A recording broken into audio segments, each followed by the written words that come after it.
What's going on, girls and guys? Once again, it is your host, Arachnid Soul, coming to you today with 7 Days to Die Alpha 11, episode number 2. And go back and watch the first episode if you haven't seen it, or else I'm going to have to ask you that question once again. What the hell are you doing?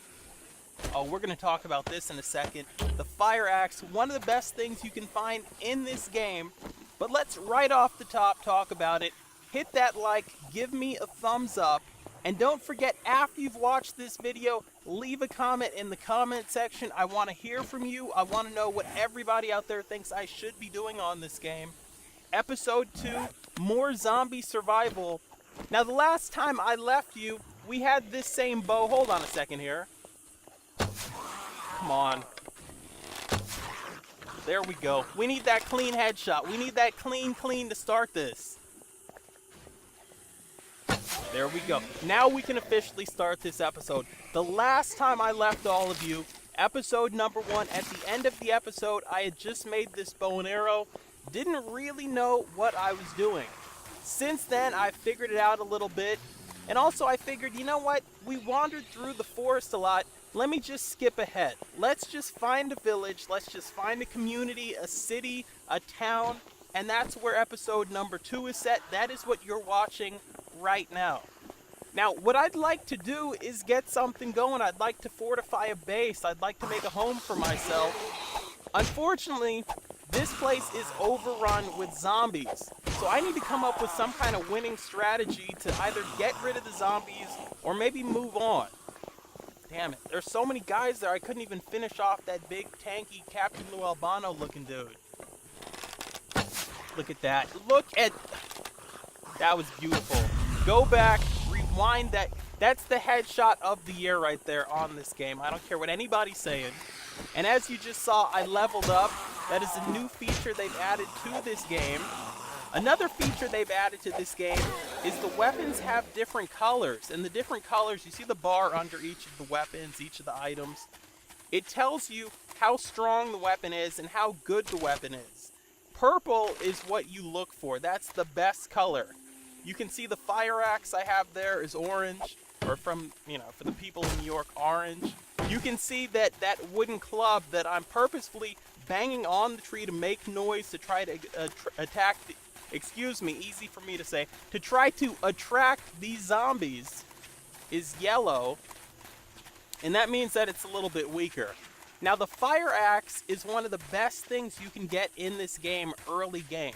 And if you get a purple fire axe, you're pretty much set. But, I mean, to make the fire axe, you have to get the forge, you have to find the forge book, you gotta get a pipe.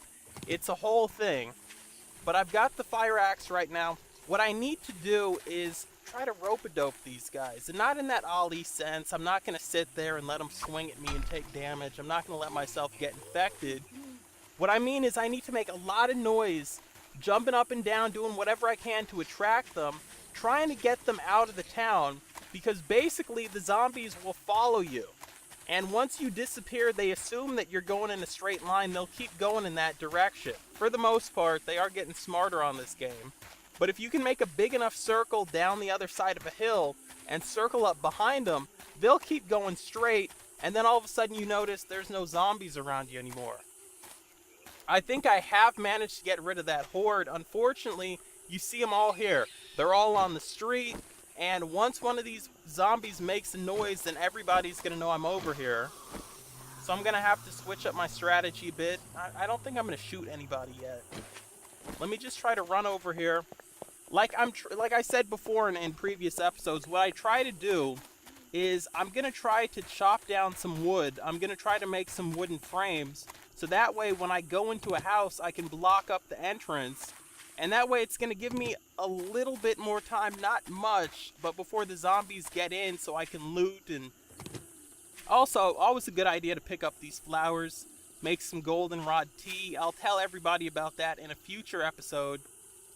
I need to get into that AC unit, because the AC unit a lot of the time has pipes, and what you can do with those pipes is you can break the pipes down, you can make metal scraps. Okay, this is... Yeah, I realized that was not going to be a headshot. You can break the pipes down, you can make metal scraps, and then you can use those metal scraps to repair certain weapons. The fire axe is my priority, so that's the weapon I will be repairing as soon as I get some metal scraps. This is empty. I know how to read, but I opened it anyway. Run in here. I've got just enough time to loot one thing in here and then get the hell out. I don't know. Especially since the front door's open as well, before those Zeds come around the corner.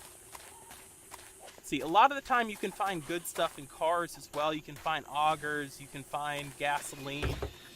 See, this is pretty good. A shovel. I don't really have a use for a shovel at this point in time. I'm not going to be digging. I'm not going to be trying to get anything, but, you know, it's there for me later. And once later on I have the forge, I'll need to make some iron molds to make some ingots. And to make those molds, I will need clay, which I will have to dig up with a shovel. So that's the reason I'm holding on to it. Look, I'm trying to tell you guys out there. Look at the talent, look at the skill, look at these headshots. Now, because this weapon is weak and because it's yellow, not only is it going to break sooner unless I repair it, but it also doesn't do as much damage. This same weapon, if it were purple, I'd probably be able to kill one of these guys in one shot. As everyone out there knows who's watched me play this, who's watched me play Minecraft, who's watched me play anything, I do not believe in killing animals in real life or in video games. No, I'm not a vegan. I do eat animals, but I don't really feel good about killing them. With that said, when I find a dead animal in a game, I absolutely will pick it up. Here you see me making metal scraps. I'm going to take this fire axe, and you're going to see how this is actually going to heal the fire axe to some degree. Although I do need to watch my back playing this on single player. And look at that. That fire axe is now back up to about 90%. Let me find a tree over here, get some wood. The bigger the tree, the more the wood, or so I think so far. So we'll just work on this. Always want to position yourself so you can see any zombies walking towards you while you're chopping down a tree. We're going to get this processing, make some wooden planks, and now we're pretty much set. This is not the scenario we were looking for. I really wanted a scenario where I was kind of like the Pied Piper and I led all the zombies out of town and I didn't have to deal with them and I could just go into all these houses and loot them. That's not going to happen. What is going to happen is we have wooden frames that we're going to make in a couple of seconds as soon as we break these planks down. And what I'm looking for is pipes, like I said before, but at the same time, I'm looking for the biggest building in the community. It's going to have the most loot, nice. More pipes and more scrap iron. And also at the same time, it's going to be higher up off the ground if I get to the top floor of the biggest building, which means it's less likely that I'm going to be sensed by the zombies. Always a good idea to kind of think ahead a little bit. You don't just want to run around and loot. That's a mistake people make. Also, you have to think about the fact that at some point it's going to get dark and you really don't want to be stuck out on this game. Going to loot this AC unit. Hopefully we can get more pipes. And for anybody out there saying, you know what? It's only a matter of time before you find that Forge Ahead book that's going to let you make the forge. And one of the crafting ingredients you're going to need is a lead pipe. So maybe it's a good idea to not break all of these lead pipes down. And the way I'm thinking about it, basic survival, when you have something and you need to use it, you use it. There's a purse, found some water, that's nice. I'm just assuming that by the time I find the Forge Ahead book, I'm going to have weapons that are fully healed, tools that are fully functional, and at the same time, maybe I will have one pipe that I haven't turned into scrap iron, and if not, I'll be able to make one. Gonna make some wooden frames here if we have enough time. Hopefully nobody's on my ass. Okay, we've got some room here. Let's see. And that's exactly what you don't want to do. Because when you do that, it takes everything out of the crafting menu, but that's alright. Watch this. Look how close I'm going to cut this. I played this game enough to know I can make these wood frames and then peel out just before she gets here, hop over this rock like Kobe, and nobody gets hit. And at the same time, we're picking up rocks, we're picking up arrows, maybe eggs if we find some in the nest. That way we can make some more of these bow and arrows. Because basically that's the only real long distance weapon I have right here. Pick up those wood planks. Make as many of these as I possibly can right now. And now I'm going to start heading towards the house, and hopefully by the time I get towards the tallest house in the community, I have enough wooden planks to, at very least, block up the doorway. Over here. Another thing about that fire axe, yeah, it'll do damage to the skull of a zombie, but you really want to save it, especially if it's not purple and the health is going to go down real quick. You don't want to use this as a melee weapon, unless you have no other choice. Don't want to go in the front there. Let's see. I'm looking for the tallest building. These all kind of look the same height. See, this over here looks promising. This is the tallest building I'm seeing in the community. It'll take me higher above the ground than any other building. It's going to have more things to loot. Let me get my wooden frames out. What I probably should have done, in hindsight, is I probably should have tried that Pied Piper thing again, because they know I'm heading into this building. And for anybody out there saying, oh, you're just going to put wood frames down, you're not even going to fortify the frames, they can just cut right through that like butter. Yeah, I understand that. I really just put the frames there to slow them down a little bit, to buy myself slightly more time. I'm not delusional. I don't think that they can't get through there. Nice. I have a pair of jeans here. The second you find any kind of clothing, you want to put it on right away. Now, if you find something better than what you have on, you put it on right away. If you find something worse, you just leave it there. Read this book. Here we go. The pistol recipe. All of Fallout 3. Get some more water here. See if there's anything in the sink. We also will check this. Nothing in there. And now we will head to what I believe will be the top floor in this building. If I didn't have that fire axe, I would have to use the stone axe, and it, I don't know, might take me 15, 20, 25 hits to get through there. Don't really have that kind of time. Make some more wooden frames here to block up more of this area. In the meantime, while that's processing, let's check the fridge. Let's check these cabinets, see if there's any more food, any more water, any more empty bottles of water. We can fill those up later in the bathroom. Did I just say that? It's not what I meant. Anyway, the other thing we need to do is we need to take down some of these curtains over here, because I want to put down a sleeping bag, aka a spawn point. That way, if I die, which I'm probably not going to die, I'm really good. No, I'm probably going to die, I suck. But anyway, when I die, I'll be able to spawn back here with all my stuff.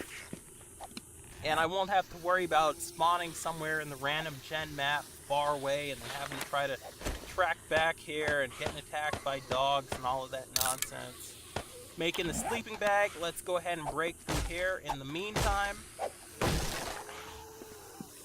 And this would be a great place to stay for the night if I'd done that Pied Piper thing, and if they didn't know where I was.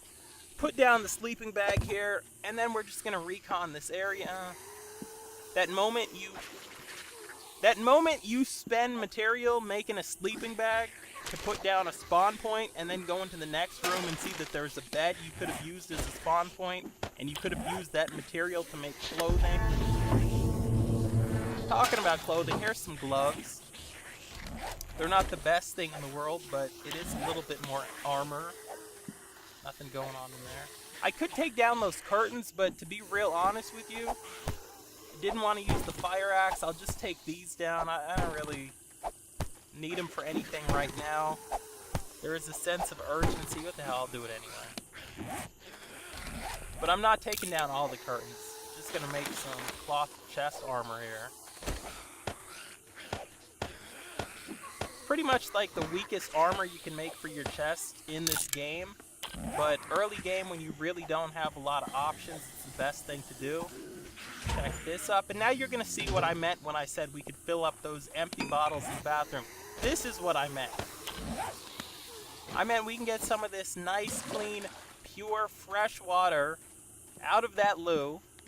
We're not gonna drink that. We'll try to boil that later if we can get a campfire going, and if we can get a pot to boil it in, put the chest armor on. I know what I'm doing.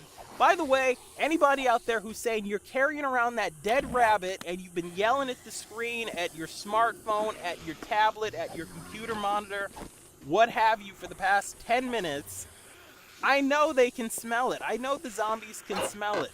But I have no place to cook it, and I know it's a good source of food. It's a good source of energy. It'll be the first time probably in history that you've ever seen me eat any kind of dead animal on this game or any other game. So that's going to be historic in a future episode. And what I would actually do if I had some more choices, I'd make a secure wood chest, I'd put the dead rabbit flesh in there, and then I wouldn't be carrying it around. But you know what, they know I'm in here already, I'm not really going to sweat it. If I wanted to, I could break down some of the metal up here on the roof, but again, my fire axe is not the best, it's only orange, I'm not going to waste it on that. I have bigger concerns. Is there anything else up here before we go downstairs? Bird's nest, nothing in there. Okay, so I think we're probably going to hold up here for the night. This seems like the best place. And if they do break in the middle of the night, I'm just going to have to handle my business. Let me get these wooden frames and go back down a level. And I think what I'm going to do when I get down there is I'll probably block up that doorway. Just because if they get in, and to be honest with you, let's listen for a second. Oh yeah, they're already inside. They're already inside this building. Either that or I'm crazy, one of the two things. In any case, we're going to hold up here. In the next episode, we're going to fight our way out of this building. It has been your host, Arachnid Soul, intellectual, voracious, and passionate about 7 Days to Die. As always, follow me on Twitter, and I will catch you girls and guys later.